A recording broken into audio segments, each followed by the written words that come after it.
another parable he put forth to them, saying, the kingdom of heaven is like a mustard seed, which a man took and sowed in his field, which indeed is the least of all the seeds.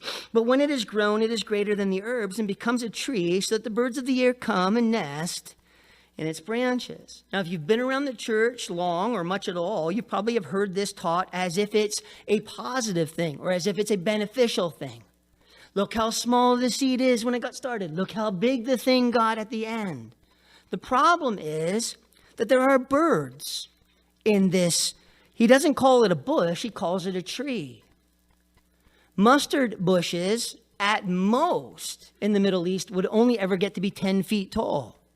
And they never became trees, right? You wouldn't even be able to trim it or prune it to make it a tree. It would always be a bush. It would never be a tree, and very rarely would it become so big that the birds would nest in their branches. Now, the birds would come to their branches and eat the mustard off of the bush, but to have it nested and have a place where the birds are seems to imply, because the birds of the air are actually the workers of the evil one, from back in the parable in Matthew chapter, this chapter here, verse 19. It actually seems in some ways that Jesus is saying that this tree has abnormally grown, that it's gotten bigger than what it even needs to be, and that in that bigness, hypocrites and false professors have taken their course, have taken their nests in that tree.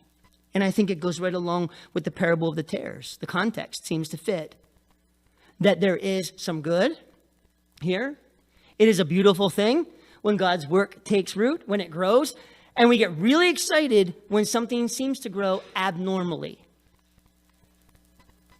The danger in it is this: it can be a great place for the birds of the air to hide out.